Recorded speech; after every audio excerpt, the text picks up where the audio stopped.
Hi, I'm Dr. Charles Heaton. LASIK has come a long way over the last few decades. It's now approved for use in NASA and by our military pilots. This video discusses the use of LASIK in the military. Finally, I'd like to take just a moment to thank all of those who serve bravely in our military. Thanks.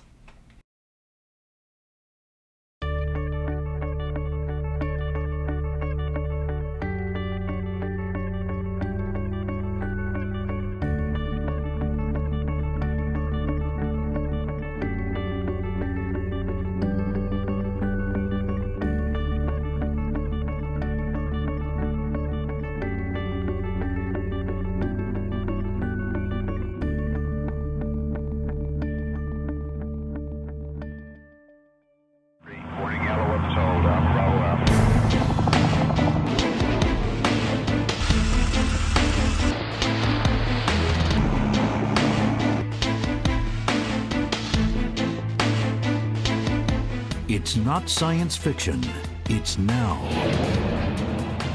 This is today's Army, Air Force, 3 miles now. Navy, Marine Corps. Together, they're the most advanced fighting force on the planet and beyond. The biggest advantage in combat has always been to be able to see your enemy before he sees you. Today, that means orbiting surveillance satellites capable of reading the license number on a vehicle 500 miles below. Or goggles that can amplify the light of a star thousands of times and turn night into day. Tight formation coming in. It means a pilot sitting in a control room in New Mexico can track down an enemy on the other side of the world, and if necessary, lock up target 5, eliminate them. 2, 1, impact. New technologies have enormously enhanced our ability to see the enemy first. But these are all just extensions of the human eye, and they are all subject to its limitations. Right now, 45% of everyone in the Air Force is nearsighted and needs corrective lenses in order to do their job. It's perfect. Colonel Charles Riley is an ophthalmic surgeon and consultant to the Air Force Surgeon General for refractive surgery. We're looking at enhancing the human weapons system. Over the past decade, Dr. Riley and other military surgeons have been using laser vision correction to enhance the vision of hundreds of thousands of soldiers, sailors, and airmen. Never saw that before without glasses. We talk about upgrading our avionics in an airplane so they can see out further, see the bad guys sooner. Well, that's what we're doing with our laser for the human weapon system. The most important weapon system in the cockpit is that human. And so to be able to offer them that upgrade in their avionics is priceless. It really is priceless. It may mean the difference between them living or dying in their job. It's that big. Commander Elizabeth Hoffmeister is a Navy flight surgeon. She was involved in some of the original studies that led to the military's approval of laser refractive surgery. In the military, we do not consider LASIK to be a cosmetic procedure at all. It is truly a warfighter, almost like a gear issue. When we send a soldier off for deployment, that's one of the things that we as commanders have to do. We have to make sure that they are well trained, well equipped. If we can make him better and he is qualified for corrective surgery for his eyes, let's do it. General Frank Helmick is commanding general of the Army's 18th Airborne, the Rapid Deployment Force, and the deputy commanding general of U.S. forces in Iraq. He's had LASIK surgery himself. And our military has an advantage over our adversaries on almost everything, I think. And LASIK surgery is just another indication of that. LASIK was approved by the FDA for refractive surgery in 1998. But it was more than a decade before the procedure was accepted by the military for aviators. It wasn't a question of effectiveness. In the civilian world, LASIK had amassed a long and enviable track record for safety and consistently good vision correction. If something performs well in suburban America, that may not perform well in the middle of the heat in Afghanistan.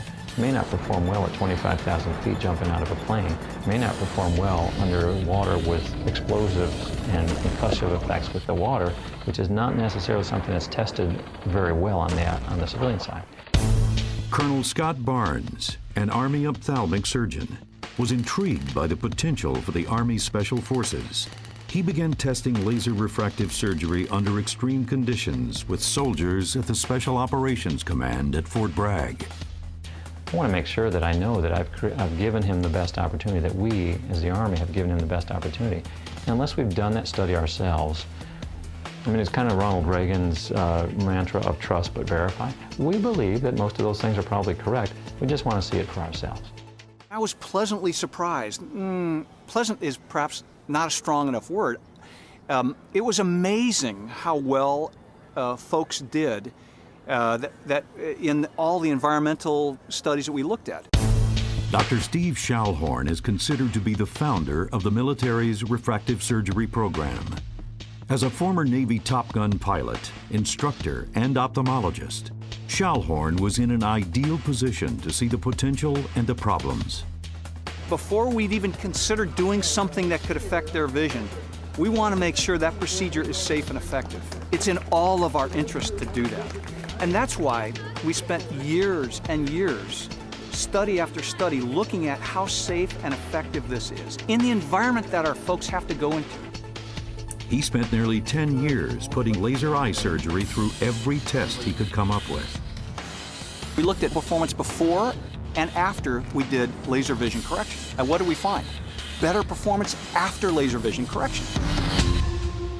Well, better is a good thing, and that's why I was like, dude, this is pretty darn awesome. And all the studies lined up very similar to that. The results that we've been seeing with our aviation study have been phenomenal.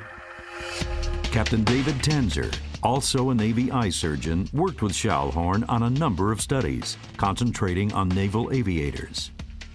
In 2004, he began testing wavefront analysis, a new diagnostic technology.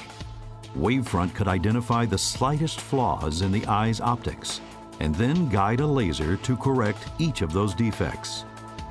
With the addition of wavefront analysis, Captain Tanzer and other military researchers found LASIK could routinely produce supervision well beyond what's considered normal. It's not 2020. It's not even 2016. It's 2012. It's 2 lines better than 2020. 92% of 2012 were better uncorrected, and about 35% are 2010. They max out our eye chart. In 2006, after nearly 14 years of countless studies, tests, and trials, Steve Schallhorn was finally satisfied. Looks good, Paul. Looks real good. On that point, then we said, this is good enough for aviators now. We had done the environmental studies. We had obviously very intense, many studies looking at this quality of vision aspect, looking at modern technology. And then we decided it's good enough for aviators. At that point, we started LASIK in aviation. That opened the door for LASIK in space. NASA, which until then had banned any type of refractive surgery, approved LASIK for their astronauts. And that represents a real milestone. NASA looked at the safety and effectiveness of LASIK in great detail over the years, and they have deemed it safe and effective for use in their astronauts. We should take great comfort in that, in knowing that it has reached that level.